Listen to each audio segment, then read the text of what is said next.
Assalamualaikum warahmatullahi wabarakatuh. Saya Triadi Wahyudi ingin mengumpulkan UTS mata kuliah Retorika Dakwah.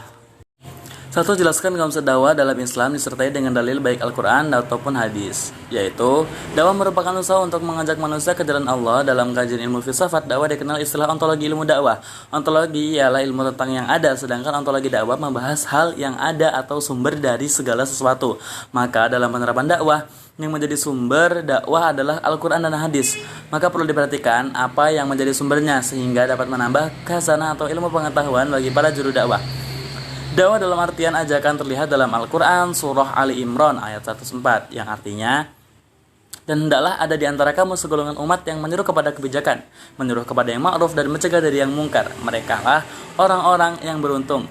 Dan dari pengertian dakwah terdapat dalam ayat-ayat tersebut dapat kita ambil kesimpulan bahwa dakwah yang berarti menyeru, memohon atau mengajak dalam ayat tersebut bermaksud bahwa membawa manusia kepada jalan dan situasi yang baik, atau dengan kata lain dakwah dalam arti permohonan atau doa kepada Tuhan. Dan Allah menjanjikan akan mengabulkannya dengan syarat melakukan semua perintah Allah dan beriman padanya. Kemudian dakwah yang berarti mengajak kepada ma'ruf dan yang diridai Allah Subhanahu wa taala ialah melarang berbuat mungkar, perbuatan yang dibenci oleh Allah Subhanahu wa taala. Dalam salah satu hadis, Rasulullah bersabda, artinya hendaklah kalian bersikap memudahkan dan jangan menyulitkan, dan hendaklah kalian menyampaikan kabar gembira, jangan membuat mereka lari, karena sesungguhnya kalian diutus untuk memudahkan dan bukan untuk menyulitkan. Jadi dalam salah satu hadis yang diriwayatkan oleh Imam Muslim, Nabi Muhammad bersabda yang artinya, tidaklah engkau berbicara kepada suatu kaum dengan suatu pembicaraan yang dipahami oleh akal. Soal yang kedua adalah dakwah pekerjaan yang mulia dalam rangka menjaga kemuliaannya, maka para ahli menyusun kode etik dakwah. Sebutkan dan jelaskan minimal 3 kode etik dakwah. Oke, jawabannya, kode etik dakwah yang pertama, tidak memisahkan antara perbuatan dan ucapan. Kode etik ini diambil dari Al-Quran surah As-Saff ayat 2-3. Hai orang-orang yang beriman, mengapa kalian mengatakan hal-hal yang kalian tidak melakukannya? Amat besar murka di sisi Allah Subhanahu wa taala karena kalian mengatakan hal-hal yang tidak kalian kerjakan. Kode pertama ini juga diambil dari perilaku Rasulullah SAW, di mana secara umum beliau tidak memerintahkan sesuatu kecuali beliau melakukannya. Nah, kode etik yang kedua yaitu tidak melakukan toleransi agama. Yang dimaksud toleransi antar umat beragama memang sangat dianjurkan sebatas tidak menyangkut masalah akidah dan ibadah. Dalam masalah keduniawian atau muamalah, Islam sangat menganjurkan adanya toleransi. Bahkan Nabi SAW banyak memberikan contoh tentang hal itu. Sementara toleransi dalam akidah dan ibadah dilarang dalam Islam. Hal itu berdasarkan firman Allah Subhanahu wa taala dalam Al-Qur'an surah Al-Kafirun ayat 6 yang artinya, bagi kamu agama kamu dan bagiku agamaku. Dalam hadis riwayat Imam Ibnu Hisham juga disebutkan, orang-orang Yahudi kabilah Bani Auf adalah satu bangsa bersama orang-orang mukmin. Bagi orang-orang Yahudi agama mereka dan bagi orang-orang mukmin agama mereka. Nah, kode etik yang ketiga ialah tidak mencerca sesembahan agama lain. Ini diambil dari surah Al-An'am ayat 108 yang artinya, dan janganlah kamu memakai sesembahan yang mereka sembah selain Allah, karena mereka nanti akan memaki Allah dengan melampaui batas tanpa pengetahuan. Soal yang ketiga yaitu Al-Quran surah An-Nahl ayat 125 telah menyebutkan 3 metode dakwah. Bacakan ayat tersebut kemudian terjemahkan secara lafdiyah atau perkata dan jelaskan. A'udzubillahi minasyaitonirrajim. Bismillahirrahmanirrahim. Ud'u ila sabili rabbika bil hikmati wal mau'izatil hasanah wajadilhum billati hi ahsan inna rabbaka wa 'alamu biman dhalla 'an sabilihi wa huwa 'alamu bil muhtadin. Yang artinya, serulah manusia kepada jalan Tuhanmu dengan hikmah dan pelajaran yang baik, dan bantahlah mereka dengan cara yang baik. Sesungguhnya Tuhanmu dialah yang lebih tahu tentang siapa yang tersesat dari jalannya, dan dialah yang lebih dekat daripada orang-orang yang mendapatkan petunjuk. Al-Quran surah An-Nahl ayat 125. Selanjutnya yaitu terjemahan dari surah An-Nahl ayat 125 perkata, yaitu ud'u, serulah, ila, kepada, sabili, jalan, rabbik, Tuhanmu, wal hikmati, dengan hikmah, wal mau'izati, dan pelajaran, al hasanati, yang baik, wajadilhum, dan bantahlah mereka, billati, dengan hiya, iya, ahsan, lebih baik, inna rabbaka, sebenarnya Tuhanmu, huwa, dia, a'lamu, lebih dekat, biman dengan siapa yang dola tersesat, an dari sabilihi jalannya, bahwa dia a'lamu lebih dekat bil muhtadin dengan orang yang mendapat petunjuk. Dan isi kandungan surat An-Nahl ayat 125, yaitu Allah memerintahkan Rasulullah untuk berdakwah, menyeru manusia kepada agamanya. Kewajiban berdakwah ini juga berlaku bagi umat Islam. Selanjutnya itu ayat ini juga menjelaskan 3 metode dakwah, yaitu hikmah, mau'idhah hasanah atau dan jidal dengan cara baik. Allah hanya mewajibkan seseorang untuk mendakwah, sedangkan apakah ada seseorang yang hidayah atau tidak adalah urusan Allah, bukan kewajiban seorang dai. Selanjutnya, Allah Maha mengetahui siapa yang sesat dari jalannya dan siapa yang mendapat petunjuk. Dia Maha mengetahui siapa yang mau menolak dakwah dan siapa yang mau menerimanya.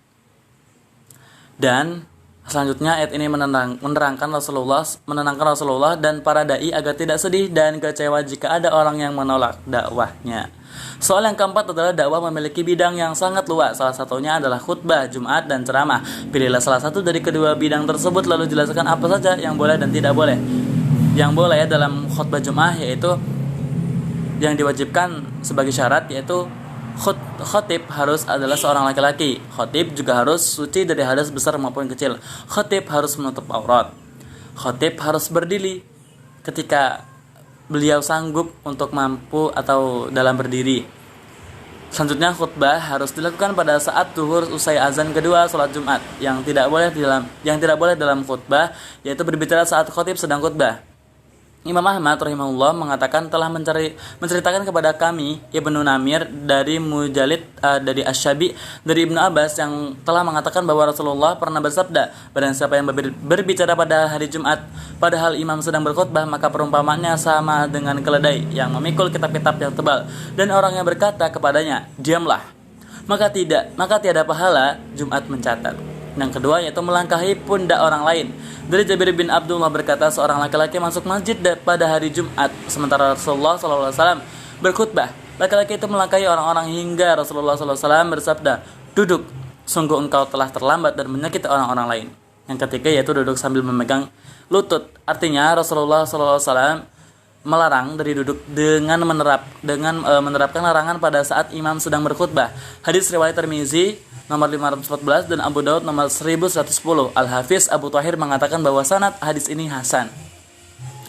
Imam Nawawi mengatakan larangan duduk dengarkan saat mendengarkan khutbah agar tetap terjaga dan tidak tidur. Soal yang kelima yaitu tentang bagaimana kita meringkas trik dan tips komunikasi efektif. Jadi yaitu yang pertama, penyampaian yang ringkas dan jelas. Menyampaikan sebuah pesan atau maksud dengan singkat dan sederhana adalah salah satu ciri komunikasi yang efektif. Sebisa mungkin berikan informasi secara langsung sesuai dengan inti dari maksud yang akan disampaikan. Hindari penyampaian informasi yang tidak sesuai atau bertele-tele saat melakukan diskusi atau berbicara. Hal ini justru akan membingungkan dan membuat orang bosan. Namun tetap diusahakan agar tetap sopan dan tidak terburu-buru supaya bisa terdengar dengan baik.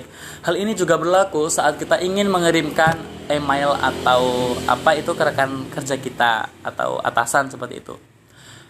Yang kedua yaitu memberitahu secara detail. Selalu biasakan menyampaikan informasi secara rinci atau menghindari pernyataan atau pertanyaan lebih lanjut. Menyampaikan informasi dengan lebih spesifik akan membantu lawan bicara lebih mengerti apa yang dimaksud oleh kita. Tidak semua orang bisa mengerti apa isi pikiran kita, bukan? Ungkapkan hal yang ingin disampaikan beserta detail-detail kecilnya apabila diperlukan. Nah, hal ini tentu akan sangat membantu untuk mereka yang menginginkan informasi yang lebih jelas, terutama soal pekerjaan. Pastikan informasi tersebut lengkap dan juga mudah dimengerti. Yang ketiga yaitu perhatikan bahasa tubuh. Saat kita berkomunikasi di tempat kerja atau di tempat manapun, pastikan kita menunjukkan bahasa tubuh yang terbuka dan tidak membuat orang lain menjauh.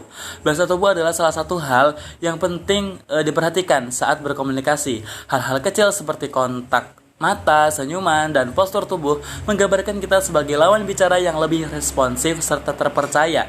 Bahasa tubuh yang positif juga bisa membuat orang lain lebih nyaman saat berkomunikasi dengan kita. Dan juga pastikan kita menatap mata lawan bicara ketika kita berkomunikasi. Lakukan gestur-gestur positif seperti senyuman atau tangan yang terbuka agar suasana bisa lebih rileks saat mereka berada di dekat kita. Nah, jadi jangan lupa untuk mempertahankan postur tubuh yang baik supaya kita bisa lebih nyaman ketika harus berkomunikasi di waktu yang sangat lumayan lama. Dan yang keempat atau yang terakhir, berikan perhatian penuh dalam berkomunikasi. Nah, ini juga sangat penting. Kita sebagai pendengar juga perlu fokus mendengarkan lawan bicara ketika mereka memulai percakapan. Jadilah pendengar yang baik. Berikan perhatian atau fokus penuh kepada lawan bicara ketika mereka menyampaikan sesuatu. Jangan memotong perkataan atau bersikap acuh ketika lawan bicara kita sedang berbicara. Berikan isyarat seperti menganggukkan kepala agar mereka bisa melihat responsif positif yang kita keluarkan. Bicaralah ketika mereka sudah selesai agar kita bisa belajar menghargai pendapat mereka terlebih dahulu. Bila perlu, coba lakukan klarifikasi dan ulangi kembali apa yang mereka sampaikan sebagai tanda bahwa kita sudah memperhatikan dengan baik dan kita sudah memahami apa yang mereka sampaikan kepada kita dan kita sampaikan kepada mereka. Sekian jawaban dari saya. Wallahul muwaffiq ila aqwamit thoriq. Wassalamualaikum warahmatullahi wabarakatuh.